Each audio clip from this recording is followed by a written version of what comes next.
اعوذ باللہ من الشیطان الرجیم، بسم اللہ الرحمن الرحیم۔ آئیے سیشن کا آغاز سب سے پہلے قرآن کی تلاوت کے ساتھ کرتے ہیں۔ إن في خلق السماوات والأرض واختلاف الليل والنهار لآيات لأولي الألباب الذين يذكرون الله قياما وقعودا وعلى جنوبهم ويتفكرون في خلق السماوات والأرض ربنا ما خلقت هذا باطلا سبحانك فقنا عذاب النار ربنا إنك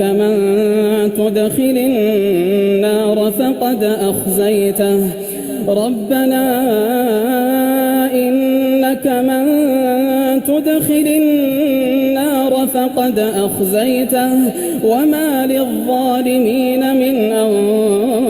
أنصار ربنا إننا سمعنا مناديا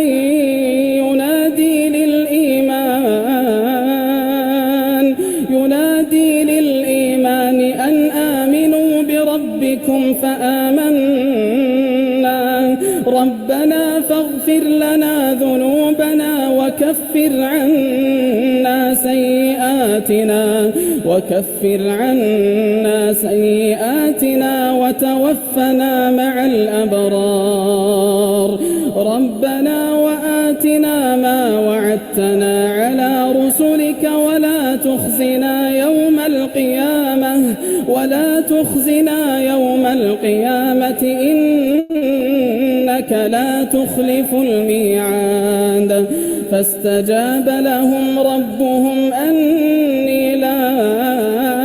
أضيع عمل عامل منكم من ذكر أو أنثى بعضكم من بعض فالذين هاجروا وأخرجوا من ديارهم وأوذوا في سبيلي وقاتلوا لأكفرن عنهم سيئاتهم ولأدخلنهم جنات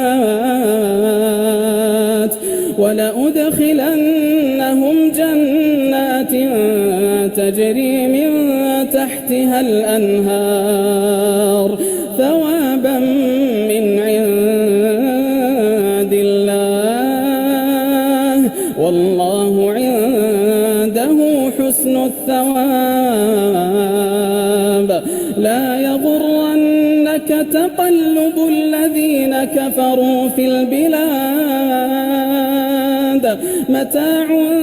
قليل ثم مأواهم جهنم وبئس المهاد لكن الذين اتقوا ربهم لهم جنات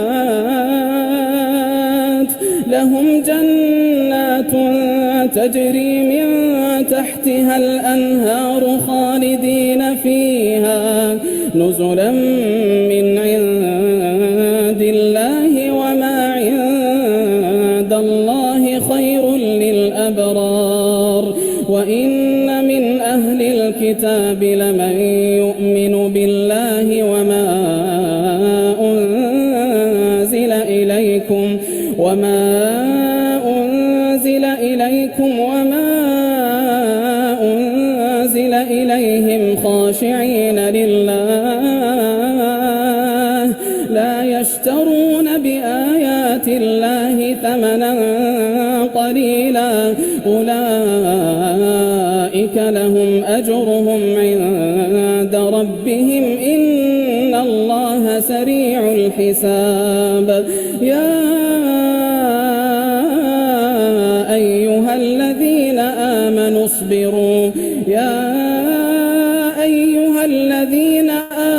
اصبروا وصابروا ورابطوا واتقوا الله لعلكم تفلحون.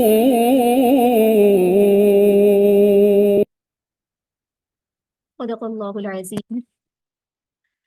بسم اللہ الرحمن الرحیم. رب اشرح لی صدری ویسر لی امری واحلل عقدۃ من لسانی یفقهوا قولی. رب زدنی علما رب زدنی علما رب زدنی علما. آمین. السلام علیکم ورحمۃ اللہ وبرکاتہ. انشاءاللہ امید ہے کہ عزیز سامعات طالبات خیر و عافیت سے ہوں گی. انشاءاللہ آج کا جو ہمارا خلاصہ پارہ ہے وہ 5واں پارہ ہوگا، لیکن اس کو شروع کرنے سے قبل جو ہمارا کل کا پارہ تھا یعنی کہ 4تھا پارہ، اس کے اہم نکات کا ایک خلاصہ میں آپ کے سامنے پیش کر دیتی ہوں تاکہ ہمارا ایک ریوائز بھی ہو جائے اور آگے پارے سے اس کا کیا ربط ہے وہ بھی سمجھ میں آ جائے. 4تھے پارے میں سب سے پہلے ہم نے یہ بات پڑھی تھی کہ محبوب ترین چیزیں اللہ کی راہ میں خرچ کرنا یہ اللہ کو سب سے زیادہ پسندیدہ اور محبوب ہے، اور یہ آپ اللہ تعالیٰ نے قرآن کریم میں اس کا حکم دیا، اور آپ صلی اللہ علیہ وآلہ وسلم کی متعدد احادیث سے بھی ہمیں یہ بات پتہ چلتی ہے کہ جو چیز اپنے لیے پسند کرو وہی اپنے مسلمان بھائی کے لیے پسند کرو. اس کے ساتھ ہی ہم نے کل کے پارے میں خصائص بیت اللہ کے بارے میں پڑھا. اس کی فضیلت کو بیان کرتے ہوئے فرمایا گیا کہ زمین پر سب سے پہلی عبادت گاہ کعبۃ اللہ ہے، اور اس کی اہم نشانیوں کو ذکر کرتے ہوئے مزید یہاں پر بتایا گیا کہ جو شخص حرم میں داخل ہو جائے تو اس سے امن مل جاتا ہے. اس کے ساتھ ہی حج کی فرضیت سے متعلق ہم نے یہ بات پڑھی کہ جو شخص سفر وغیرہ کے اخراجات برداشت کر سکتا ہے تو اس کو چاہیے کہ جب اس کے اوپر حج فرض ہو جائے تو وہ فرض کو ادا کرنے میں قطعی طور پہ کوتاہی نہ کرے. اس کے ساتھ ہی امت محمدیہ کی فضیلت کو بیان کرتے ہوئے ان کا مقصد کو دوبارہ اجاگر کیا گیا. وہ مقصد کیا تھا کہ کنتم خیر امہ، کہ تم بہتر امت ہو، اخرجت للناس تأمرون بالمعروف وتنہون عن المنکر وتؤمنون باللہ. یہ خصوصیت بیان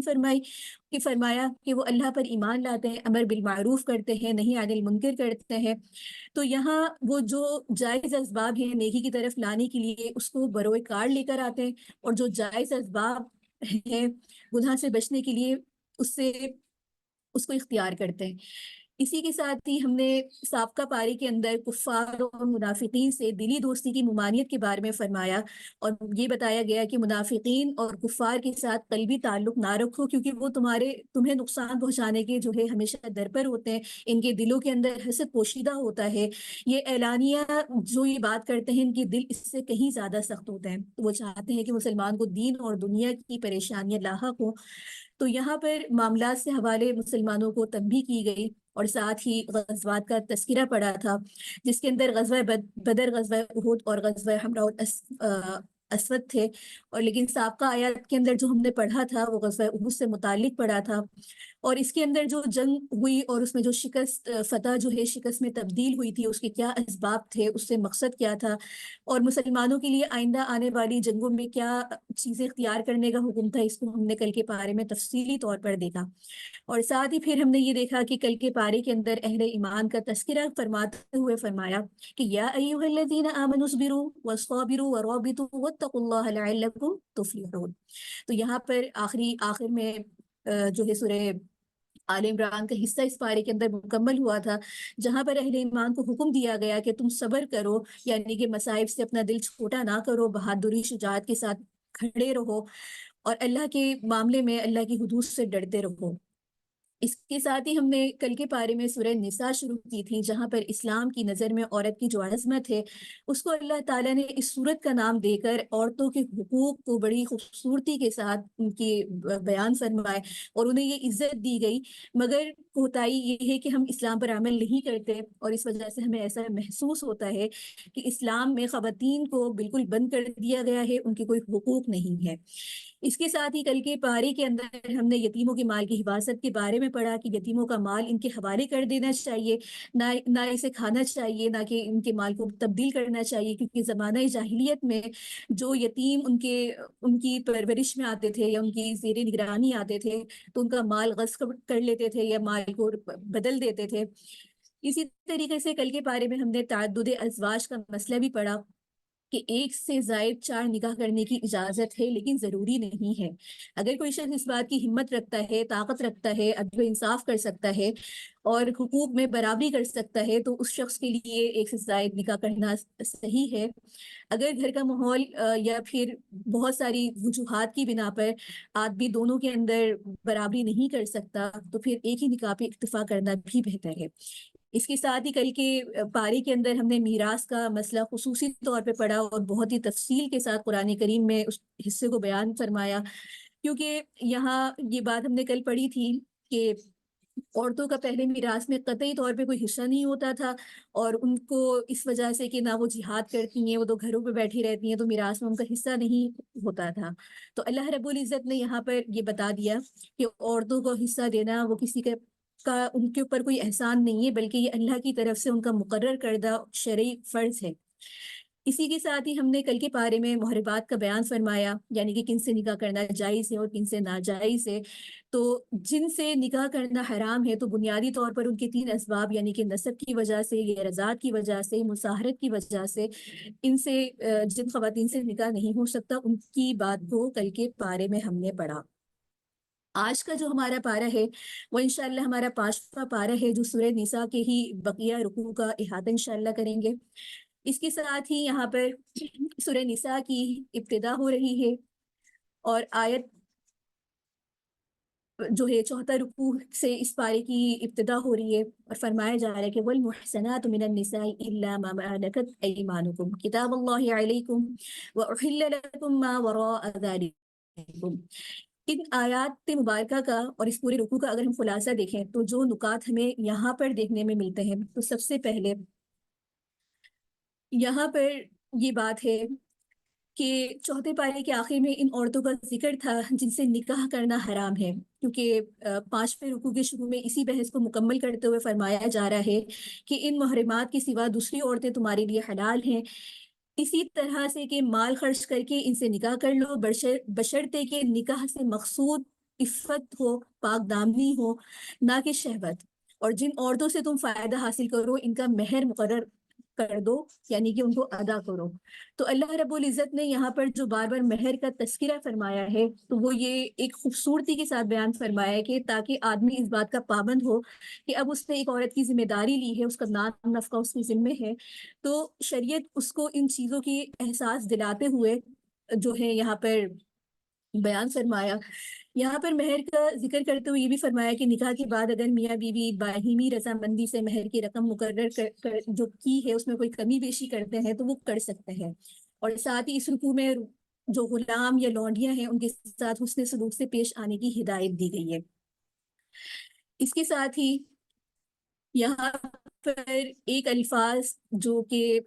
اگر غور کیا جائے کہ جن عورتوں سے تم فائدہ حاصل کرو، تو اس میں یہ دیکھا جائے تو بعض حضرات جو ہے وہ اس سے ایک غلط استدلال کرتے ہیں جو کہ باطل ہے متع کا۔ تو اس آیت میں نکاح کی شرعی کا ذکر کیا گیا ہے، متع کا ذکر نہیں کیا گیا ہے۔ بعض آپ نے اسکالرس کو دیکھا ہوگا کہ قرآن کی آیت کو بیان فرماتے ہیں اور اس کی تفسیر کو یا اس کے مطلب کو اپنے معنی کے لحاظ سے کہیں نہ کہیں اس کو جوڑنے کی کوشش کرتے ہیں، تو یہاں پر اس آیت کی تفسیر کو دیکھنے کی ضرورت ہے۔ اس کے ساتھ ہی آگے اگر ہم رکوع دیکھیں تو اس رکوع کے اندر جو احکامات ہمیں دیکھنے کو ملتے ہیں، تو شریعت اللہ تعالیٰ کی رحمت کا مظہر نظر آئے گی، چاہے وہ مال جان کی حرمت کے حوالے سے ہو، اور اس کے ساتھ ہی یہاں پر جو کبیرہ گناہ سے بچنا اور صغیرہ گناہ کی معافی کا سبب ان جو ہے ابحاث کو اس رکوع کے اندر کور کیا گیا ہے۔ اگر ہم اس کو خلاصے کے طور پہ دیکھیں تو اس رکوع میں پہلے تو ایسے طریقوں سے کہ کسی کا مال کھانے سے روکا گیا ہے جو حق کے خلاف ہو اور شرعاً اور اخلاقاً جائز نہ ہو، اور ساتھ میں پھر یہ بتایا گیا کہ انسانیت کے لحاظ سے ہر انسان برابر ہے، امیر یا غریب، جاہل ہو یا عالم ہو، مرد ہو یا عورت ہو، لیکن اللہ نے فضل اور نعمت میں کسی کو کسی سے زیادہ نوازا ہے اور کسی کو کسی سے کم، اور اس میں ہر ایک کے لیے آزمائش ہے۔ مالدار کے لیے اس لحاظ سے کہ وہ اللہ کی دی ہوئی امانت کو جو ہے لے کر کن کاموں میں خرچ کرتا ہے، اللہ کے وہ حقوق پورے کرتا ہے جو اللہ نے اس کے اوپر مقرر کیے ہیں، جیسے صدقہ دینا، زکوٰۃ دینا، غریبوں کی مدد کرنا، اپنے رشتہ داروں کے ساتھ حسن سلوک کرنا، تو یہ اس کا ایک ٹیسٹ ہوتا ہے جو اللہ تعالیٰ اس کو دے کر آزماتا ہے۔ اور اسی طرح غریب کے لیے بھی آزمائش ہے کہ وہ قناعت اور شکر کرتا ہے، جو کچھ اللہ نے اس کو جیسے بھی حالات میں رکھا ہے، جتنا بھی رزق دیا ہے، تو وہ اس کو ان چیزوں سے گھبرا کر کہیں وہ حرام کی طرف تو نہیں جاتا۔ اور پھر یہاں پر یہ بتایا گیا ہے کہ مرد ہو یا عورت، جس کا جو مال ہے وہ اس کا مالک وہ مختار ہے، لہٰذا ترکے کے جو حقدار اللہ تعالیٰ نے مقرر کیے ہیں، ان کے حصے انہیں دے دینے میں ہیل اور حجت سے کام نہیں لینا چاہیے، کیونکہ یہ ہم بات پڑھتے ہوئے آ رہے ہیں کہ یہ پہلے زمانے میں بھی یہ بات تھی کہ جب مال دینے کی بات آتی تو اس کے اندر بہت ہیلے بہانے کیے جاتے، اور آج اگر آپ ہمارا دور دیکھیں تو اس کے اندر بھی یہی بات ہے، چاہے وہ بیٹیوں کا ترکہ ہو، رشتہ داروں کا کہیں ترکہ ہو، ماں باپ کا بھی اگر کوئی حصہ ہو رہا ہو، خواتین کے حصے ہو رہے ہو، تو جب وہ خاص طور پہ بہنوں کا حصہ اگر آپ دیکھیں کہ جب وہ میراث دینے کی بات آتی ہے تو بھائی اس کے اندر بڑی ہیل و ہوجل کا کام لیتے ہیں، تو لہٰذا یہ اصل چیز ہے کہ ہم نے اپنے گھروں میں تربیت کا ماحول بنانا ہے، تاکہ بچے کو جب وہ بڑا ہو، جوان ہو، تو اس کو اس حقوق پتہ ہو کہ اللہ رب العزت نے میرے اوپر، میرے اہل عیال کے کیا کیا حقوق رکھے ہیں، اور اس کے اکارڈنگ ہی پھر وہ اپنی زندگی کو صحیح طور پر بسر کرے۔ اس کے ساتھ ہی یہاں پر یہ بات جو ہمیں ملتی ہے، آگے چھٹا رکو شروع ہو رہا ہے، اور بڑے ہی خوبصورت انداز میں اللہ تعالیٰ مرد کی حاکمیت اور فضیلت کو بیان فرما رہے ہیں کہ الرجال قوامون علی النساء بما فضل اللہ بعضهم علی بعض، اور اللہ تعالیٰ نے اس فضیلت کی حکمت خود قرآن کریم میں فرما دی کہ وہ بما انفقوا من اموالہم، کہ وہ خرچ کرتے ہیں اپنے مالوں سے۔ تو یہ اسلام کی تعلیمات کی جو ایک معاشری تعلیمات ہے، ان کا خلاصہ اللہ رب العزت نے اس آیت میں بیان فرمایا۔ اب یہاں پر دیکھا جائے تو اس رکوع میں پہلے جو ہدایت دی گئی ہے وہ کیا ہے کہ مردوں کو عورتوں پر فضیلت حاصل ہے، کیونکہ وہ سربراہ ہیں، نگران ہیں، عورتوں کی معاشی کفالت کے ذمہ دار ہیں۔ اس کے ساتھ ہی یہاں پر یہ بتایا جا رہا ہے کہ عورتوں کو اللہ کے حقوق ادا کرنے چاہیے، انہیں اپنے شوہروں کی اطاعت اور شعار ہونا چاہیے، اور اپنے شوہروں کی غیر موجودگی میں ان کے مال کی اور اپنے نفس کی حفاظت کرنی چاہیے۔ تیسرا حکم جو یہاں پر ہمیں بات ملتی ہے کہ بیوی سے سرکشی اور غلط کاری کا اندیشہ ہو تو انہیں پہلے نصیحت کرنی چاہیے، اگر نہ مانے تو خواب گاہ ان سے الگ ہو جانا چاہیے، پھر بھی نہ مانے تو اس قدر تنبیہ کرنی چاہیے کہ ان کو کوئی ضرر اور نقصان نہ پہنچے۔ یہاں پر یہ بات بھی ہے کہ اگر میاں بیوی کے درمیان اختلافات ہوں اور آپس میں ان کی کسی بھی طریقے سے بن نہیں رہا ہو، افہام تفہیم سے کام نہ چلے، تو اس کے لیے قرآن کریم اور تعلیمات ہمیں یہ حکم دیتی ہیں کہ ان کا فیصلہ جو ان کے گھر کے بڑے رشتہ دار ہیں ان کو اس میں انوالو کیا جائے، اور جو ان کے فرد ان کے لیے فیصلہ کریں، میاں بیوی کو چاہیے کہ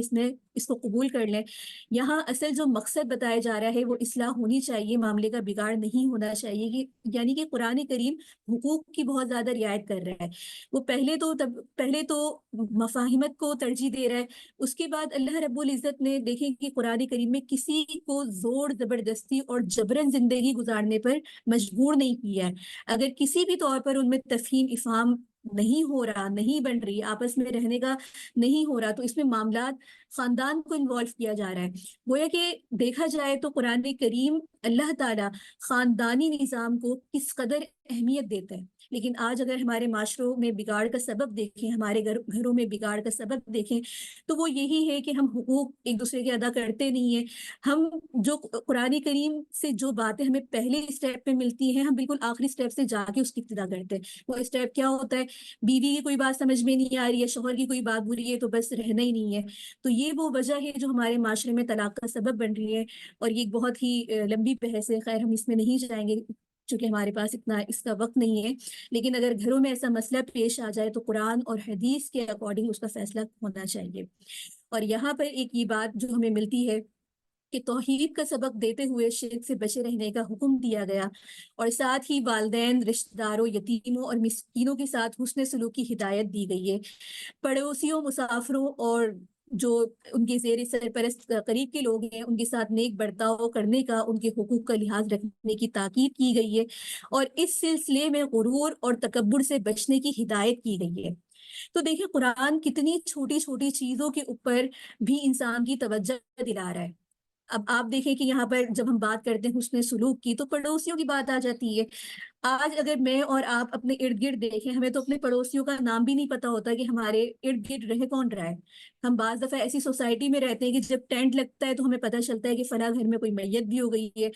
یا کوئی بیماری میں ہے۔ ہمیں اپنے پڑوسیوں کا، یا اب ہمارا ماحول، ہمارا عرف ایسا بن چکا ہے کہ ہم ان حقوق کی رعایت نہیں کرتے۔ تو دیکھیں قرآن کریم اس دور کے اندر ان باتوں کی طرف توجہ دلوا رہا ہے۔ مسافر ہو، پڑوسی ہو، ان کے حقوق کا خیال رکھو، یتیم ہو، مسکین ہو، ان کے ساتھ حسن سلوک کرو۔ تو یہ ہے اسلام کی اصل تعلیمات۔ اور پھر ساتھ ہی جب انفاق کی بات ہوتی ہے تو بخل سے بچنے کی مذمت بیان کرتے ہوئے فرمایا کہ اللہ کی راہ میں انفاق یعنی کہ خرچ کرنے کی ترغیب دی گئی ہے۔ اور دیکھیں یہ مہینہ نیکی کا ہے۔ آپ یقین کریں کہ جو کچھ اللہ نے آپ کو مال دیا ہے وہ اللہ کا دیا ہوا ہے، اس پہ شکر ادا کریں کہ اگر اللہ نے آپ کو مال دیا ہے تو آپ کو اس قابل بنایا کہ آپ اس کے مال کو اللہ کے حکم کے مطابق خرچ کرنے والے بنیں۔ یہ مال دنیا میں ہی رہ جائے گا، ہم نہیں بھی ہوں گے تو اللہ اس مال کو جس طریقے سے اور لوگوں میں کنورٹ کر دے گا، وہ وراثت بن جائے گی۔ تو لہٰذا اپنے ہاتھ سے جو آپ کے حقوق ہیں جس کو دینا ہے، اور اس ماہ تو نیکی کا حکم ہے، ایک صدقہ کرتے ہیں تو اس کا ثواب ڈبل ہو جاتا ہے۔ تو اس مہینے میں کم از کم اپنے رشتہ داروں کو یا جو لوگ اس کے مستحق ہیں ان کو ڈھونڈ ڈھونڈ کے ان کی ضرورت کو پورا کرنے کی کوشش ضرور کریں۔ تو یہاں پر یہ بات بھی بتائی جا رہی ہے کہ انفاق خالص اللہ کے لیے ہونا چاہیے، نہ کہ ریاکاری کے طور پر، جیسے کہ ہم نے تیسرے پارے میں بھی اس بات کو بہت ہی تفصیل کے ساتھ پڑھا تھا کہ اور اللہ تعالیٰ نے اس کی مثال دے کے سمجھائی تھی کہ ایک دانہ انسان 1 روپیہ خرچ کرتا ہے، لیکن وہ گویا کہ اس طریقے سے ہے کہ اس نے ایک دانہ ڈالا اور اللہ نے اس کو ایک دانے سے کئی سو بال اس کی جو ہے بالیاں نکل آتی ہے، گندم نکل آتا ہے۔ تو اس کی مثال ایسے ہی ہے۔ تو یہاں پر بھی دیکھا جائے تو ضمن ریاکاری کی برائی بتاتے ہوئے فرمایا جا رہا ہے کہ اس کی سرحد اللہ قیامت پر ایمان نہ ہونے کی وجہ سے ہوتی ہے۔ اور ریاکاری کے بارے میں متعدد حدیث کے اندر بھی ہے کہ انسان جو کام ریاکاری کے لیے کرتا ہے، لوگوں کو دکھانے کے لیے کرتا ہے اور جتانے کے لیے کرتا ہے، یا لوگوں میں یا رشتہ داروں میں یہ بتانے کے لیے کرتا ہے کہ بھئی میں بہت امیر ہوں، میں بہت خرچ کرنے والا ہوں، دل میں اس کے اللہ کا خوف یا اللہ کی حقوق کی سمجھ نہیں ہوتی، تو وہ اس کا مال پھر دنیا کے لیے ہی ہوگا۔ لہٰذا جب بھی صدقہ خیرات کریں تو اس کو خالص نیت کے ساتھ کریں، اللہ کی رضا کے لیے کریں، کوشش کریں کہ پوشیدہ طور پہ کریں، اور اگر کہیں ترغیب کے لیے اس کو ظاہری طور پہ بھی کرنا پڑ جائے تو اس بات کو ملحوظ خاطر رکھا جائے کہ اس میں کسی کی بھی دل آزاری نہ ہو۔ اس کے ساتھ ہی آگے جو رکوع ہمیں ملتا ہے اس پارے کا، وہ ہے 7واں رکوع، اور یہاں پر دیکھیں کہ شراب کی حرمت کے حوالے سے 2 حکم ہیں، اور یہود کی جو گھٹیا حرکات تھیں یہود کے لیے تنبیہ ہے، شرک جیسے بڑے گناہوں کا یہاں پر ذکر ہے۔ تو سب سے پہلے تو اس رکوع میں دیکھا جائے تو طہارت کی اہمیت اور اس کے لحاظ رکھنے کی تاکید ہے کہ نماز کی ادائیگی میں توجہ اور جو کچھ اس میں پڑھا جائے اسے سمجھنے کی نصیحت کی گئی ہے۔ اور پھر یہاں پر وضو اور تیمم کے چند مسائل کو بیان فرمایا گیا۔ پھر یہود اور نصارہ کی دنیا پرستی کا تذکرہ ہے کہ انہوں نے دنیاوی مفاد کی خاطر اللہ کی کتاب تک میں تحریف کرنے سے بالکل نہیں ڈرے۔ مطلب یہ ہے کہ مسلمانوں کو اللہ کے احکامات پر عمل کرتے رہنا چاہیے، دنیا پرستی میں مبتلا ہو کر خدائی احکامات سے سرتابی اور نفسیاتی خواہشات کی بنا پر اللہ تعالیٰ کے احکامات کو زبردستی کھینچ کر لانے کی حرکت نہیں کرنی چاہیے۔ پھر مسلمانوں کو اس بات سے روکا گیا ہے کہ وہ 2 معنی باتیں نہ کریں۔ تو یہاں پر دیکھیں اللہ رب العزت مسلسل یہود اور نصارہ کی برائیوں کو، ان کی خصائص کو بیان کرتے ہوئے مسلمانوں کی توجہ اس طرف دلوا رہے ہیں کہ یہ جو قومیں ہیں اللہ نے ان کو عروج دیا، اللہ نے ان کو خلافت دی، لیکن انہوں نے تباہ کاری کا راستہ اختیار کیا۔ لہٰذا بحیثیت مسلمان تمہارے اوپر اب یہ ذمہ داری ہے کہ تم ان تمام چیزوں سے بچو، دنیا پرستی میں مبتلا نہ ہو جاؤ۔ اور آج ہمارے ہاں اگر ہم میں سے ہر شخص دیکھے، جو شخص جتنا بڑا ہے، جس کے پاس جتنا علم ہے، کہیں نہ کہیں ہم دنیا پرستی میں مبتلا ہو چکے ہیں۔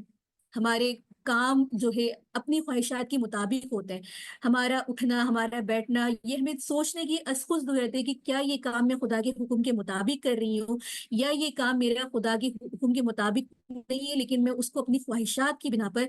اس کو کھینچ کر یہ سمجھانے کی کوشش کر رہی ہوں کہ میں یہ جو کچھ کر رہی ہوں وہ اللہ کے لیے کر رہی ہوں. تو یہ تمام باتیں اس رکوع کے اندر ہیں. اور ساتھ ہی پھر یہاں پر دیکھا جائے تو اہل کتاب کو خطاب فرماتے ہوئے کہا جا رہا ہے کہ قرآن حکیم پر ایمان لانے کی دعوت دی جا رہی ہے، اور بتایا ہی جا رہا ہے کہ جو لوگ اس دعوت کو قبول نہ کریں، انجام کار آخر وہ کیا ہوگا کہ دنیا اور آخرت میں گھاٹے میں رہیں گے. اور ساتھ ہی یہاں پر شرک کی مذمت کرتے ہوئے اعلان یہ کیا گیا کہ ہر گناہ قابل معافی ہوگا سوائے شرک کے، کہ اللہ رب العزت کسی بھی حال میں اس کو معاف نہیں کریں گے. جیسے کہ آیت میں بھی کہ ان اللہ لا یغفر ان یشرک بہ ویغفر ما دون ذلک لمن یشاء، کہ اللہ بس شرک ہی کو کسی حال میں معاف نہیں کرتا ما سوائے اس کے کہ جس قدر کوئی گناہ ہو وہ جب چاہے جسے چاہے معاف کر دیتا ہے. اس لیے کہ اللہ کے ساتھ جس نے کسی کو شریک ٹھہرایا اس نے بہت بڑا جھوٹ اور بہت ہی بڑا اس نے گناہ کی بات کی ہے. تو لہٰذا ہم یہ بات اپنے دوسرے سیشنز میں بھی خواتین کی اس طرف توجہ اور ان کی تربیت پہ خاص طور پہ اس پہ توجہ دے رہے ہیں کہ ہم نے جو دنیا میں اپنے خدا بنا رکھے ہیں تو ہم بھی کہیں نہ کہیں، ہم کہتے تو نہیں ہے کہ ہم مشرک ہیں، ہم شرک کر رہے ہیں، لیکن ہمارا جو عمل ہے وہ شرک سے بالکل مثل یا شرک کے بہت قریب ہے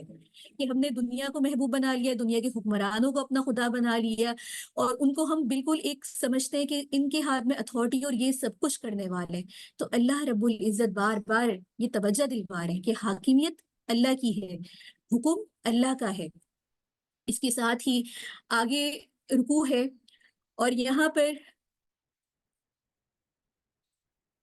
جن نکات کی طرف اشارہ کیا گیا ہے کہ یہود کی طرف سے جو مشرکین کی حمایت تھی اور یہود کی دشمنی مسلمانوں کے ساتھ،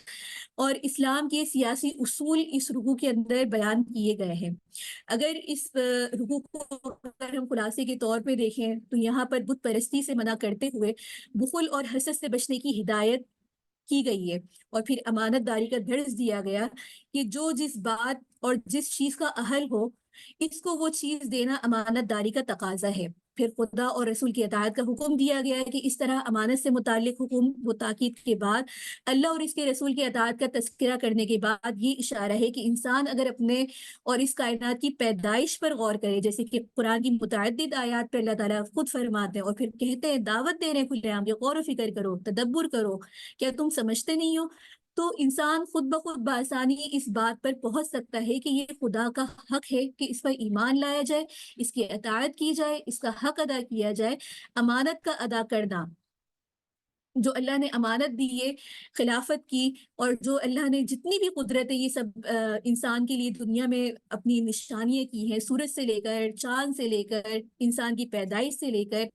تو یہ تمام کیا ہے کہ انسان کی جو پیدائش کا مقصد خلافت عرضی ہے اور خلافت کی ذمہ داریاں ہیں وہ اصل اس کی امانت ہے. کہ انسان کو یہ دنیا میں عیش آرام پرستی کے لیے نہیں بھیجا گیا ہے، بلکہ اللہ نے ایک خاص ذمہ داری دے کر امت محمدیہ کی بار بار اس طرف توجہ دلوا رہے ہیں. پہلی ذمہ داری تو یہی کہ اللہ کی زمین پر اللہ کا حکم کو علل کلمہ بلند کیا جائے. اس کے ساتھ ہی انسان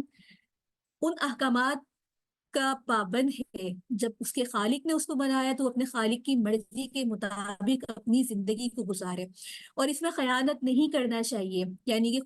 خدا کی بتائی ہوئی راہ سے ہٹ کر اگر کوئی شخص زندگی گزارنا چاہے اور آپ صلی اللہ علیہ وآلہ وسلم کو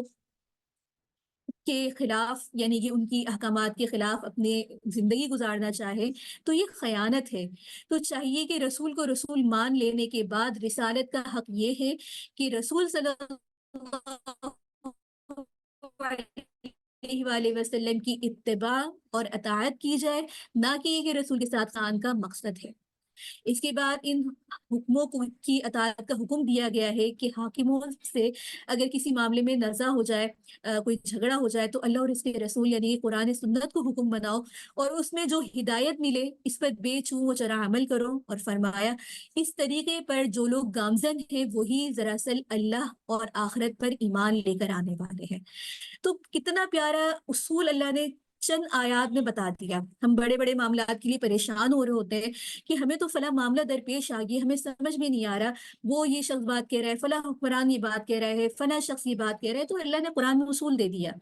کہ کوئی ایسا معاملہ ہو تو قرآن اور سنت کو اپنا حاکم، اپنا حکم بناؤ.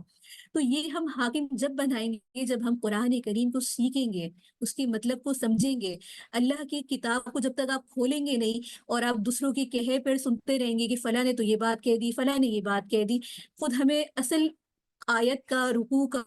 یا کتاب کا پتہ ہی نہیں ہوتا کہ اللہ نے کس آیت میں، کس صورت میں ہمارے لیے کیا حکم فرمایا. تو لہٰذا یہ بات ہم خواتین کے لیے بہت ضروری ہے کہ قرآن کریم سے اپنا تعلق ہمیشہ جوڑ کر رکھیں، اور کہیں بھی کوئی زندگی کا کوئی معاملہ آئے تو ہمیشہ اسی کو اپنا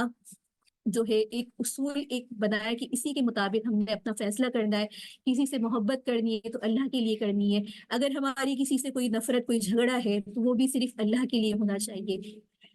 اس کے ساتھ ہی آگے نواں رکوع شروع ہو رہا ہے، اور نویں رکوع کے اندر یہاں پر اطاعت رسول صلی اللہ علیہ وآلہ وسلم سے گریز، یعنی کہ ان کی اطاعت نہ کرنے والا جو ہے ایک منافقت کو اپنے اندر ظاہر کر رہا ہوتا ہے. اور اس منافقانہ روش پر چلنے والے کو جو مصائب کا سامنا کرنا پڑتا ہے اس میں یہاں پر ذکر ہے. اور ساتھ ہی انعام یافتہ بندوں کو اللہ رب العزت نے خود اس آیت میں ہائی لائٹ کر دیا کہ وہ کون ہے، کہ نبی ہے، صدیق ہے، شہید ہے، نیک لوگ ہیں. اس پورے رکوع کو اگر ہم یہاں دیکھیں تو منافقین کی جو دوغلی ایک پالیسی تھی اس کا تذکرہ ہے، اور کہا کہ دعوی ایمان کے باوجود قرآن اور رسول کے حکم اور فیصلے سے اعراض کرتے ہیں، اور اس کے لیے طرح طرح کی ہیلے اور بہانے تراشتے ہیں. پھر اپنی اسی حرکت کی پاداش میں کیا ہوتا ہے کہ وہ بھگتتے ہیں. اور یہاں پر یہ بتایا جا رہا ہے کہ رسول اللہ صلی اللہ علیہ وآلہ وسلم محض پیغام الہی کا نامہ ہو کر نہیں آیا تھا، بلکہ رسول اس لیے آتا ہے کہ وہ اللہ کا پیغام پہنچانے کے ساتھ ساتھ اللہ کی منشا کے مطابق عمل کر کے بتائے، اور اس عملی نمونے کے مطابق انسان عمل کرے. دیکھیں قرآن، جب یہ وہی قرآن کا ایک سلسلہ شروع ہوا تو آپ دیکھتے ہیں کہ ہم متعدد ان کے اعتراضات پڑھتے ہیں. اگر اللہ رب العزت کسی فرشتے کو بھیجتا تو یہ جب بھی ہاتھ کھڑے کر لیتے کہ بھائی یہ تو فرشتہ ہے، یہ تو یہ تمام کام کر سکتا ہے، لہٰذا ہم تو اس کی سکت نہیں رکھتے. لیکن اللہ نے انہی میں سے ایک بندے کو بھیجا اور اپنے احکامات کا جو عملی نمونہ تھا اس کے ذریعے ان کو بتایا کہ یہ کام بھی ایک نبی کے ذریعے کروا رہا ہے، وہ آپ میں سے ہی انسان ہے، آپ ہی کی طرح کھاتا پیتا ہے، تو لہٰذا تمہارا نہ ماننے کا کوئی سبب ہی نہیں بنتا. اس کے ساتھ ہی یہاں پر اس بات کی طرف اشارہ کیا گیا ہے کہ انسان کا جو بھی عمل کرے وہ رسول اللہ اور اللہ کی اطاعت کے مطابق کرے، اور جو لوگ رسول کے فیصلے پر اعراض کرتے ہیں وہ مومن نہیں ہو سکتے. اور پھر آخر میں یہاں پر اعلان کیا گیا کہ اللہ اور اس کے رسول کی اطاعت ہی وہ واحد ذریعہ ہے جو انسان کو انعام کا مستحق ٹھہراتی ہے، اور ایسے لوگ بڑے بڑے اجر کے مستحق ہوں گے. اور ایسے لوگوں کو آخرت میں انبیاء، صدیقین، شہداء اور صالحین کے ساتھ ہوگا. وہ کیسے اچھے ہوں گے، کیسے بہترین رفیق ہوں گے جن کا ساتھ انہیں میسر آئے گا. تو یہ انعامات ہر خاص شخص حاصل کر سکتا ہے، ہر عام شخص حاصل کر سکتا ہے. معیار اللہ نے بنا دیا ہے کہ تقوی اختیار کرنا، اللہ کو ماننا، اللہ کی اطاعت کرنا. لہذا جو اللہ اور رسول کی اطاعت کرتا ہے وہ ان انعامات کا مستحق ہے. دیکھیے دین کی خوبصورتی، دین کی بیوٹی کتنی پیاری ہے کہ یہاں پر کوئی منصب نہیں ہے، کوئی مال کی وجہ سے کسی کو اہمیت یا اس کو بتایا نہیں جا رہا. اللہ نے ایک اصول بتا دیا، جو بھی اطاعت کرے، نہ اس میں مرد کی تخصیص ہے، نہ عورت کی تخصیص ہے، نہ اس کے اندر کسی قبلے کی، کسی شخص کی، کسی خاندان کی کوئی وہ نہیں ہے. کتنا پیارا دین ہے. لیکن یہ جو ہم نے گروہ بازیاں میں خود بڑھ گئے ہیں کہ ہم تو، اور اس پہ فخر کرتے ہیں اور ان کے اوپر بالکل ہمارے کا عمل یہ ہوتا ہے کہ ہم تو بالکل بخشے بخشائے لوگ ہیں. تو اللہ نے یہ معیار دے دیا، لہٰذا اس معیار کو پکڑیں اور اس معیار کے مطابق اپنی زندگی کو گزاریں. اس کے ساتھ ہی آگے 10واں رکوع شروع ہو رہا ہے، اور اس رکوع میں جہاد کی غرض اور غایت اور اللہ کی راہ میں جہاد کرنے والوں کے بارے میں یہ بات ہے کہ وہ کبھی بھی ناکام نہیں ہوتے. اس رکوع میں دیکھا جائے جو باتیں ہمیں ملتی ہیں تو اسلام دشمن عناصر سے جو ہے انسان کو چوکنے رہنے کی ہدایت دی گئی ہے، اور اس بات کی تلقین کی گئی ہے کہ دشمنوں کے مقابلے میں ہر وقت مستعد یعنی کہ بالکل ایک تیار اور ایک سامان سے لیس رہنا چاہیے، کیونکہ اس وقت جو حالات تھے کہ مسلمانوں کے اندر جو ہے منافقین بھی ان کے ساتھ تھے، کفار کا کفر کھلا ہوا تھا، تو اللہ نے مومن کو یہ نہیں کہا کہ بالکل وہ مومن جو ہے بھولا بھالا یا بالکل اپنے ڈیفینس کے لیے کچھ بھی نہ کرے، بلکہ اس کو چوکندہ رہنے کی اللہ نے ہدایت دی ہے۔ یہ آج کے دور میں بھی اگر ہم دیکھیں تو کوئی آپ سے اسلحے سے اگر نہیں بھی لڑا، لیکن وہ آپ کی ایمانوں کو باقاعدہ چوٹ پہنچا رہے ہیں، کیونکہ ایمان مسلمان کی سب سے بڑی طاقت ہے۔ ایمان اگر نہیں رہتا تو اس کے بعد اس کا کوئی بھی عمل کچھ نہیں رہتا۔ تو یہاں پر ہمیں یہ دیکھنے کی ضرورت ہے کہ آج ہمارا سوشل میڈیا یا آج ہمارے ایسی دوستیاں، ایسے تعلقات، وہ ہمیں کس قدر نقصان پہنچا رہے ہیں۔ تو اس بات پر مسلمانوں کے لیے ضرور ایک یہ نقطہ ہے اور اس پر غور کریں کہ ہماری نسلوں کا جو اس وقت گھروں کے اندر حال ہے کہ ہمارے بچے موبائلوں میں لگے ہوئے ہیں، انہیں آگے معاشرے کی کوئی فکر نہیں ہے، کیونکہ ہم نے انہیں خاموش کرا کے اپنے چند سکون کے لیے موبائل ہاتھ میں دے کے بٹھا دیا ہے کہ وہ بچہ روئے نہیں اور 3 گھنٹے تک موبائل دیکھتا رہے۔ تو ہم نے اپنی اولادوں کو خود ہی معذرت کے ساتھ مفلوج بنا کے بٹھا دیا ہے۔ تو اس وجہ سے یہ دشمن کا ایک حربہ ہی تو تھا کہ انہوں نے ہمارے ہاتھوں میں وہ ایسی ٹیکنالوجی دے دی جس کو ہم چاہتے تو دین کی بلندی کے لیے استعمال کر سکتے ہیں، لیکن انہوں نے اپنے مقصد کو ہم پر تھوپا اور آج ہم اس مقصد ہی کے تحت چل رہے ہیں۔ تو اس بات پر آپ ضرور غور کریں، اپنے گھروں کا تجزیہ لیں کہ کہاں پر ہماری چوک ہو چکی ہے۔ اور ساتھ ہی یہاں پر جہاد کی غرض و غایت پر جو ایک روشنی ڈالی گئی ہے کہ اسلام میں وہی جہاد معتبر ہے جو فی سبیل اللہ ہو، اللہ کے راستے میں ہو، جس سے مظلوم مسلمانوں کی حفاظت ہو اور اللہ کی حکومت، اللہ کے قوانین جو ہے مسلمانوں کو یہاں پر بتائے گئے ہیں۔ مسلمانوں کو اپنی جانیں قربان کرنے کی تلقین کی گئی ہے، کیونکہ مسلمان جب جہاد کے لیے نکلتا ہے تو وہ اللہ کے لیے نکلتا ہے، جبکہ کافر منافق اس چیز سے ڈرتے ہیں اور ان کے گناہوں کی وجہ سے ہم نے سابقہ آیت میں پڑھا کہ وہ بزدل ہو جاتا ہے۔ انسان اگر آپ دیکھیں کہ بہت سارے لوگ بزدل ہوتے ہیں، ہمت نہیں کر پاتے، تو اس کا ایک سبب یہ بھی ہے کہ گناہوں میں کثرت سے ابتلا ہونا۔ اس کے ساتھ ہی آگے 11واں رکوع شروع ہو رہا ہے، اور اس رکوع کے اہم نکات کو اگر ہم دیکھیں تو ظلم کے جواب میں درگزر کرنے کا بھی حکم دیا جا رہا ہے، اور یہاں پر بتایا جا رہا ہے کہ موت کا جو ایک وقت ہے وہ مقرر ہے۔ اس رکوع میں اگر ہم بات کریں تو ان لوگوں کی مذمت ہے جو جہاد کے نام سے گھبراتے تھے، حالانکہ موت جو ہے وہ اللہ ہی کے قبضے میں ہے، اور یہی بتایا جا رہا ہے کہ موت تو بہرحال آ کر رہے گی، خواہ انسان کیسی ہی مضبوط عمارتوں کے ساتھ اپنا آپ کو محفوظ کر لے، اس کے اندر مضبوط کر لے۔ اور اس ذہنیت کی سخت مذمت کی گئی ہے کہ اگر فائدہ پہنچے اور فتح کامرانی یعنی کہ مال غنیمت وغیرہ حاصل ہو تو وہ اسے اللہ کا فضل قرار دیتے ہیں، لیکن جب اپنی غلطیوں اور کمزوریوں کے سبب کہیں شکست ہوتی ہے تو وہ سارا الزام نبی پر ڈالتے ہیں اور خود بری ذمہ ہو جاتے ہیں، حالانکہ وہ بھول جاتے ہیں کہ اللہ نے جو بھی اور جب بھی کوئی فضل کیا وہ اللہ تعالیٰ کا انعام ہے اور نبی کے ذریعے سے فرمایا، اور ناکامی خود ان کی اپنی ذاتی کمزوریوں اور غلطیوں کے سبب سے ہوتی ہے۔ یہ ساری وہ حرکتیں ہیں جو منافقین کیا کرتے تھے، تو ان سے ہوشیار رہنے کی اور ان کی اس ذہنیت کی مذمت کی گئی ہے۔ اور ساتھ ہی اس رکوع میں اگر دیکھا جائے تو اللہ کا کلمہ بلند کرنے والے مومنین کی شان یہ بتائی جا رہی ہے کہ وہ اپنی جانیں لڑنے میں اللہ کے لیے دے دیتے ہیں، ایسے مخلص ہوتے ہیں کہ اللہ کی رضا کے طالب رہتے ہیں، اور ان کو پھر صبر کی تلقین کی جا رہی ہے۔ اس کے بعد قرآن میں غور و فکر کی دعوت دی گئی ہے، اور پھر حسن معاشرت کا ایک اصول یہ بتایا گیا ہے کہ افواہوں پر کان نہ دھرو، کوئی خبر ملے تو پہلے تحقیق کر لیا کرو، پھر دوسرے سے بیان کیا کرو۔ اور پھر جہاد کی ترغیب دیتے ہوئے کہا گیا کہ مسلمان جہاد پر عمل کریں گے تو اللہ کی نصرت ان کے ساتھ ہوگی، اور ساتھ ہی حسن معاشرت کے سلسلے میں اسلام کی تعلیم بتائی گئی ہے کہ کوئی سلام کرے تو بہتر طریقے سے اس کا جواب دینا چاہیے۔ دیکھیں حسن معاشرت کو قرآن کریم دین کتنی زیادہ اہمیت دیتا ہے کہ اتنی سی یہ بات کہ افواہوں پہ کان نہ دھرو، یہ پورا ہمارا معاشری سسٹم اور ہمارے گھروں کا سسٹم اس سے جڑا ہوا ہے۔ آج اگر ہم دیکھیں تو ہمارے دلوں کے اندر ایک دوسرے کے لیے جو اتنی نفرتیں پیدا ہو گئی ہیں، اس کی وجہ یہی ہے کہ ہم سنی سنائی باتوں کے اوپر عمل کرتے ہیں۔ فلاں نے یہ بات کہہ دی، فلاں میرے بارے میں یہ سوچ رہا ہوگا، بات اتنی سی ہوتی ہے لیکن ہم اس کو اتنا بڑا چڑھا کے اپنے گھروں کے اندر پیش کرتے ہیں۔ یہ مرد حضرات کو خاص طور پہ خواتین معذرت کے ساتھ کہ گھر توڑ دیتی ہیں بہن بھائیوں کا ساتھ چھڑوا دیتی ہیں۔ تو اس میں خواتین کا چونکہ کردار گھروں کے اندر گھر بنانا ہوتا ہے، لیکن اگر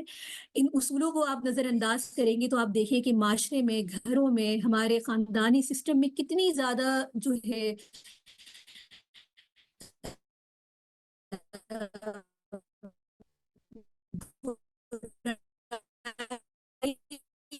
اس کے اندر آ رہی ہے۔ تو یہ جو یہاں کو سمجھ رہی ہیں تو ان کی یہ ذمہ داری ہے کہ ہم اپنے جو ہے یہ تعلیمات اپنے بچوں کے اندر یہ ضرور دیں کہ تاکہ ان کو پتا ہو کہ ہم نے معاشرے میں اپنے گھروں سے کیا باتیں سیکھی اور اس کو کیسے اپلائی کرنا ہے۔ اس کے ساتھ ہی آگے 12واں رکوع ہے، اور اس کے اہم نکات وہی آگے بھی منافقین کا ہی ذکر ہے کہ ہجرت سے درگزر کرتے تھے۔ اگر اس رکوع کے اہم نکات میں دیکھیں تو اس رکوع میں ایسی سرزمین سے ہجرت کو مسلمانوں کے لیے ایک علامت قرار دیا گیا ہے کہ جہاں کے باشندے مسلمانوں پر اسلامی زندگی گزارنی جو ہے دوبر کر لیں، اور اس لیے اسلام پر عمل کرنے کے لیے ایسی جگہ ہجرت کر کے جانا جہاں اسلام پر عمل ہو سکے، مسلمانوں کی پہچان ہے۔ اور پھر یہاں پر منافقوں کی اور ان کی سرکشی، ان کی شرارتوں کا تذکرہ ہے، اور آخر میں یہاں پر جنگ اور صلح کے حوالے سے چند ہدایات اور احکامات بتائے گئے ہیں۔ مثلا جو لوگ جنگ سے دل برداشتہ ہو جائے وہ تم سے نہ لڑے تو، اور نہ اپنی قوم کا ساتھ دے تو ان کے ساتھ جو ہے زبردستی نہ کرو۔ تو دیکھیں قرآن کریم جنگ کا حکم دے رہا ہے، اپنی مضبوطی کا کے بارے میں بات ضرور کر رہا ہے، لیکن وہ لوگ جو کہ صلح پسند ہو، نہ تمہیں نقصان پہنچا رہے ہیں، نہ تم سے لڑ رہے ہیں، نہ وہ اپنی قوم کا اس چیزوں میں ساتھ دے رہے ہیں، تو اللہ تعالیٰ نے ان کے لیے بھی یہاں پر جو ہے احکامات بتائے ہیں۔ اس کے ساتھ ہی 13واں رکوع، اور یہاں پر قتل خطا جو کہ نادانستہ طور پر ہو جاتا ہے، اس کے بارے میں احکامات ہیں۔ سابقہ آیت رکوع اور سے اس کا ربط یہ ہے کہ پہلے ہم نے قصاص کے متعلق پڑھا تھا کہ قصاص میں ہم نے بات پڑھی تھی کہ قصاص میں زندگی ہے، کیونکہ قتل کرنے والا اور مقتول دونوں کی اس میں زندگی ہے۔ اب یہاں پر اس رکوع میں بھی انسانی جان کا احترام کا سبق دیا گیا ہے، اور یہ بتایا گیا ہے کہ ناحق کسی کو قتل کرنا سنگین جرم ہے اور قیامت میں سخت ترین سزا کا موجب ہوگا۔ پھر عمدن قتل اور غلطی سے کسی کو قتل کرنے کے چند احکامات یہاں پر بتائے گئے۔ جہاد کے لیے نکلنے کے بعد دوست دشمن میں تمیز کی تاکید کی گئی ہے، اور یہ بتایا کہ جو تمہیں آگے بڑھ کر سلام کرے اسے فوراً نہ کہہ دو کہ تم مومن نہیں ہو، بلکہ پہلے تحقیق کر لو، کیونکہ ہم نے یہ بات ہمارے واقعات ہم سنتے ہوئے آ رہے ہیں کہ پہلے ایسا ہوتا تھا کہ ہم یعنی کہ زمانے جاہلیت میں بھی اس طرح کا ایک واقعہ ہوا تھا کہ ایک شخص جنگ کا ہی واقعہ تھا، تو وہ آتا ہے سلام کرتا ہے، لیکن وہ پہلے منافق تھا یا کافر تھا، تو لوگوں نے کہا شاید یہ اب یہ بچنے کے لیے کر رہا ہے تو اس کو قتل کر دیا ہے۔ تو جب یہ واقعہ آپ صلی اللہ علیہ وآلہ وسلم کے علم میں آیا تو آپ کو بہت دکھ ہوا اس بات پر، تو قرآن میں اس بارے میں بھی یہ حکم فرمایا۔ اس کے ساتھ ہی جہاد کی ترغیب دیتے ہوئے مجاہدین کی غیر مجاہدین پر جو فضیلت ہے، جو ان کو شرف حاصل ہے، اس کا تذکرہ ہے، اور اندھے، لوڑے، لنگڑے، غیر معذور جو لوگ ہیں ان کو جہاد سے مستثنیٰ قرار دیتے ہوئے یہاں پر ان کے لیے بھی احکامات کا ذکر ہے۔ آگے معذرت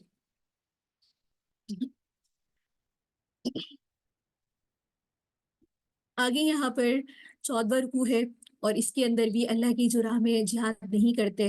ان کے بارے میں جو ہے تفصیلی حکم یہ ہے کہ سب سے پہلے تو ہجرت نہ کرنے والوں کو وعید سنائی گئی ہے، اور انہیں یہ سمجھایا گیا ہے کہ اسلامی زندگی بسر کرنے کے لیے یہ بہانہ نہ بنا لینا درست نہیں ہے کہ مخالفین اسلام نے مجبور اور بے بس کر کے رکھا ہوا ہے۔ یہ دراصل اپنے نفس، اپنے خاندان، اپنی جائیداد، اپنی املاک اور ان کی جو ایک دنیا کی ایک جو محبت ان کے اندر رچ بس گئی ہے نا، یہ وہ چیز ہے جو انسان کو ترک وطن سے روکتی ہے۔ حالانکہ جب وطن اور اسلام کے درمیان ٹھن جاتی ہے، ان میں سے کسی ایک کو چوائس کرنا پڑتا ہے، تو ایسی صورت میں ایک مسلمان کو بہرحال صورت وطن، ایسے وطن کو، ایسی جگہ کو خیر بات کہہ دینا چاہیے کہ جہاں پر وہ اسلامی تعلیمات کو پر عمل کرنا اس کے لیے مشکل ہوتا ہے۔ اور ساتھ میں یہ بھی کہا گیا کہ جو لوگ اللہ کی راہ میں ہجرت کرتے ہیں اللہ کی زمین پر اپنے لیے وسیع پاتے ہیں۔ اللہ کی زمین بہت وسیع ہے، جہاد کریں، ہجرت کریں۔ اگر آپ کے لیے وہاں رہنا ممکن نہیں ہے، کسی ایسے ملک کے اندر ہے جہاں پر مسلمانوں کے لیے بہت زیادہ سختیاں ہیں، ان کے حقوق ضبط کیے جاتے ہیں، تو اللہ خود فرما رہا ہے کہ اللہ کی زمین وسیع ہے، اور ساتھ ہی یہاں پر معذور اور بچوں کے لیے جو ہے البتہ ہجرت میں عدل انصاف کی تلقین کی گئی ہے، اور یہاں پر ان کے لیے توکل کا درس دیا گیا ہے۔ اس کے ساتھ ہی آگے 15واں رکوع ہے، اور اس رکوع میں بھی اگر ہم نکات کو دیکھیں تو نماز قصر کا حکم ہے، جو کہ اللہ تعالیٰ کی ایک بہت بڑی نعمت ہے۔ بعض دفعہ ہم میں سے کتنے لوگ سفر کر رہے ہوتے ہیں، اور پھر ہمیں وہاں سفر میں جو بھی مشکلات آتی ہیں اس سے اندازہ ہوتا ہے کہ اللہ رب العزت نے کتنی حکمت کے تحت مسلمانوں کے لیے کہاں کہاں کیا احکامات کیے ہیں۔ تو اس رکوع میں بھی سفر کی حالت میں نماز قصر سے متعلق حکم ہے، پھر صلاۃ خوف کا تذکرہ ہے، اور یہ بتایا گیا کہ عین میدان جنگ میں نماز کس طریقے سے ادا کرنی چاہیے۔ اس طرح یہ سمجھا دیا گیا، اشارہ یہ دے دیا گیا کہ کسی بھی حال میں نماز نہیں چھوڑی جا سکتی، اور ساتھ میں یہ بھی بتا دیا گیا ہے کہ نماز کے لیے وقت کی پابندی ضروری ہے، کیونکہ شریعت جو ہے کچھ احکامات میں انسان کو پابند کرتی ہے۔ اگر انسان پابند ہی نہ ہو تو اس کی زندگی میں کوئی ایک تسلسل نہیں رہے گا۔ تو یہاں پر نماز پابندی کو جو ہے فرض قرار دیا گیا، اور یہی وہ چیز ہے جو مسلمان اور کافر کے درمیان فرق بتاتی ہے۔ اس کے ساتھ ہی آگے 16واں رکوع ہے، اور اس کے اہم نکات کے بارے میں یہ بات ہمیں ملتی ہے کہ اس رکوع میں جو ایک نزول قرآن کا مقصد ہے وہ بتایا جا رہا ہے کہ انا انزلنا الیک الکتاب بالحق لتحکم بین الناس، اور یہ ارشاد بتاتے ہوئے، مقصد بتاتے ہوئے آپ صلی اللہ علیہ وآلہ وسلم سے ارشاد ہو رہا ہے کہ اس قرآن کے مطابق جیسے کہ اللہ آپ کو دکھائے اس طرح لوگوں کے درمیان فیصلہ کیا کریں، کہ کسی کی جو ہے بیجا طرفداری سے روکا گیا ہے، اور سبق دیا گیا ہے کہ محض خاندان اور قبیلے کی عصبت اور مجرموں کی حمایت ہرگز نہ کرنی چاہیے۔ انصاف کے معاملے میں کسی قسم کا تعصب روا نہیں، مسلمانوں کا کام حق کی شہادت ہے، اور یہ ہرگز دیانت نہیں کہ اپنے گروہ کا آدمی اگر برسر باطل ہو تو اس کی بیجا حمایت کرے، اور دوسرا گروہ اگر حق پر ہو تو اس کو بیجا انصاف کیا جائے۔ تو اسلام کا ایک اصول اور اس کا معتدانہ مزاج دیکھیں کہ وہ کسی کو ایسے ریلیف نہیں دے رہا کہ وہ تمہارے قبیلے کا ہے یا تمہارے اپنا قریبی ہے تو اس کے ساتھ حمایت کا معاملہ کرو، بلکہ اسلام نے اصول بتا دیا کہ حق، جو شخص حق پر ہے اس کو انصاف ملنا چاہیے، اگرچہ وہ مسلمان ہے اور ناانصاف ہے تو اس کے مطابق ہی اس کا فیصلہ ہونا چاہیے۔ اور پھر یہاں پر نفاق اور منافقین کی ان کی ریشہ روانیوں کا تذکرہ کرتے ہوئے فرمایا کہ یہ لوگ انسانوں سے اپنی حرکات چھپاتے ہیں لیکن خدا سے نہیں چھپا سکتے۔ اس وقت بھی ان کے ساتھ جو ہے اللہ تعالیٰ ہے، جب وہ راتوں کو چھپ کر اس کی مرضی کے خلاف مشورے کرتے ہیں۔ بہتان، یہاں پر جو ہے بہتان کی سخت ترین الفاظ میں مذمت کی گئی ہے۔ تو اس آیت میں ان واقعات کا ایک نزول تھا اور ایک واقعہ قبیلے کا تھا، لیکن قرآن کریم مستقل سابقہ اقوام کی بھی واقعات ہم نے پڑھے، اور اس میں بار بار اللہ تعالیٰ جو ہے ان کی عبرت کے واقعات بتانے کے بعد مسلمانوں کو اس طرف توجہ دلوا رہے کہ وہ ان واقعات سے عبرت لیں۔ جو واقعات دور حاضر دور مسلمانوں میں ہوئے، ان سے مقصد یہ ہے کہ ان کو سامنے رکھتے ہوئے انسان اپنے عمل کو صحیح کرے اور اپنے فیصلوں کو ان کے مطابق گزارے۔ اس کے ساتھ ہی یہاں پر 17واں رکوع ہے، اور اس آیت میں نبی کریم صلی اللہ علیہ وآلہ وسلم پر اللہ کا جو خصوصی فضل ہے اس کا بیان ہے، اور اجماع امت کے لیے قرآن کو دلیل ہونا بتایا جا رہا ہے۔ یہاں پر لوگوں کی اصلاح کی طرف جو ہے توجہ دی گئی ہے، اور برائیوں سے انہیں روکا گیا، اور پھر آپ صلی اللہ علیہ وآلہ وسلم کی اتباع سے جو لوگ انحراف کرتے ہیں، اہل ایمان کی روش کے سوا کسی دوسرے کی روش پر چلنے کے لیے وہ آخرت میں دردناک عذاب کی ان کو خبر دی گئی ہے۔ یہاں پر یہ تلقین کی جا رہی ہے کہ جب کسی مسلمان میں چند مسلمان بیٹھے ہوں تو نیک مشورے اور اچھی باتیں کریں، نہ کہ فتنہ فساد اور منصوبے بنائیں۔ یہ تلقین دیکھیں عام ہے، لیکن اس تلقین کو ہم نے خود بھی سمجھنا ہے اور اپنے گھروں میں بھی لے کر آنا ہے۔ جب ہمارے یہاں سبھی بیٹھے ہوئے ہوتے ہیں، سبھی مسلمان ہوتے ہیں، کوئی بات چل رہی ہوتی ہے، تو اس بات میں دیکھیں کہ آپ کا جو مشورہ، کسی بات پر آپ کی رائے دینا ہے، کسی بات پر آپ کا مشورہ دینا ہے، اگر آپ گھر میں بڑی ہیں یا آپ کی بات کو سنا جاتا ہے، یا آپ کو آپ کے علم کی وجہ سے اللہ نے یہ مقام آپ کو اپنے گھروں میں دیا ہوا ہے کہ آپ اپنی بات کو کہہ سکتے ہیں اور لوگ اس پر عمل کرتے ہیں، تو یہاں پر ہمیں اپنے دلوں کو ٹٹولنے کی ضرورت ہے کہ کیا ہم وہی بات کرتے ہیں جو کہ واقعی میں مفاد کے پرست کے مطابق ہوتی ہے، یا کہ ہم اپنی نفس کی خواہش کے مطابق وہ بات کر رہے ہوتے ہیں، یا کسی سے بغض کی بنا پر وہ بات کر رہے ہوتے ہیں، یا کسی سے حسد کی بنا پر ہمارا ایک کامنٹس ہوتا ہے۔ تو خواتین ان چیزوں میں جو ہے اپنی زبان کی حفاظت کریں، اور اس کے ساتھ ہی جو ہے اپنے گھروں کا ماحول قرآن کے مطابق ہمیں بنانے کی سخت ضرورت ہے۔ آگے 18واں رکوع، اور یہاں پر بھی وہی بات ہے کہ ان اللہ لا یغفر ان یشرک بہ، شرک کا گناہ معاف نہیں ہے، جیسے کہ ابھی ہم نے سابقہ رکوع کے اندر بھی پڑھا کہ اللہ تعالیٰ ہر گناہ کی معافی کر دے گا۔ تو یہاں پر شرک کی برائیوں کو دہراتے ہوئے اللہ رب العزت کی اعلان فرما رہے ہیں کہ وہ سارے گناہ، جتنے بھی گناہ ہوں گے وہ معاف کر دے گا، جو بھی اس کے قابل اللہ تعالیٰ سے معافی مانگے گا۔ البتہ جو شرک کسی حال میں اللہ تعالیٰ اس کی معافی نہیں کرے گا۔ اور پھر زمانے جاہلیت کے دوروں میں جانوروں سے متعلق جو ان کی مشرکانہ ایک رسمیں تھیں، ان سے روکا گیا ہے۔ مثلا جانوروں کا کان چیر پھاڑ کر چھوڑ دیتے تھے، یا کسی جانور کو کسی بت کے بھیٹ چڑھا دیتے تھے۔ تو یہ تمام وہ رسمیں تھیں جو زمانے جاہلیت میں تھیں۔ اور پھر یہاں پر ایمان اور عمل صالح کی اہمیت کو بتایا گیا کہ فوز و فلاح انہی کے لیے ہے جو اللہ کے احکامات کو فالو کرتے ہیں۔ اور پھر یہ تعلیم دی گئی ہے کہ انجام کی بہتری کسی کی آرزو کے اوپر جو ہے موقف نہیں ہے۔ جو برائی کرے گا اس کا برا پھل پائے گا، جو نیک کام کرے گا اس کا نیک عمل پائے گا، خواہ وہ مرد ہو یا عورت ہو، بشرط یہ ہے کہ وہ ایمان اور اللہ کے مطابق اپنی زندگی گزار رہا ہو۔ تو یہاں پر یہ بتایا جا رہا ہے کہ قیامت میں ذرہ برابر بھی کسی کی حق تلفی نہیں ہوگی۔ اور پھر یہاں پر حکم دیا جا رہا ہے کہ ملت ابراہیمی کی جو ہے پیروی کرتے رہا کرو، اور ایسے لوگ اللہ کے آگے اپنا سر خم تسلیم کر دیتے ہیں اور اپنا رویہ جو ہے نیک رکھتے ہیں۔ یہاں پر ملت ابراہیمی کا جو ذکر ہے وہ خاص طور پہ جب یہود اور مشرکین اور نصارہ کا ذکر آتا ہے، کیونکہ وہ اپنے آپ کو انہی کا پیروکار کہتے تھے کہ ہم ان کو فالو کرتے ہیں، تو انہی کے مطابق ہیں۔ تو اللہ رب العزت حضرت ابراہیم علیہ السلام کی پیروی جو کہ اسلام کی تعلیمات کے مطابق تھی، تو اس طرف ان کی توجہ دلوا رہے کہ حضرت ابراہیم علیہ السلام جو ملت ابراہیمی کے تم دعوے دار ہو، ان کی تعلیمات کو دیکھو اور ان ہدایت پر عمل کرو۔ اس کے ساتھ ہی آگے 19واں رکوع ہے، اور یہاں پر اللہ رب العزت عورتوں اور یتیموں کے حقوق کو بیان فرما رہے ہیں، اور ان کے جو حقوق میں جیسے کہ بیویوں کے درمیان عدل ہو گیا، یا شریعت پر ان کے کیا حکامات ہیں، پھر طلب دنیا، اس جیسے مضامین ہمیں اس رکوع کے اندر ملتا ہے۔ اس رکوع میں دیکھا جائے تو دوبارہ خواتین کے ساتھ حسن سلوک کی ہدایت کی گئی ہے، جیسے کہ سابقہ رکوع کے اندر پاروں کے اندر ہم نے پڑھا، یتیم، کمزور وغیرہ کے ساتھ عدل کی تاکید کی گئی ہے۔ پھر یہاں پر شوہر کے لیے بھی حسن تعلقات کی ہدایت کی گئی ہے، اور کہا گیا ہے کہ اگر اختلاف کی شکل میں پہلے صلح کی تدبیر کرنی چاہیے، جب صلح کی تدبیریں ناکام ہو جائے تو بہت ہی مجبوری کے اندر وہ تفریق ہوتی ہے، اور خدا ترسی بیویوں کے درمیان عدل، انصاف، ان کو اپنا عمل درست رکھنے کی یہاں پر تاکید ملتی ہے۔ اور یہ تمام باتیں کہنے کے بعد اللہ رب العزت فرماتے ہیں کہ اللہ کے احکامات کی اطاعت سے اعراض اگر کرو گے تو اس کے نتائج اچھے پیدا نہیں ہوں گے، اور اسلام کا دعویٰ کرنے کے باوجود جو لوگ ایسا کریں گے تو اللہ اس پر قادر ہے کہ انہیں ہٹا کر دوسروں کو ان کی جگہ لے کر آئے۔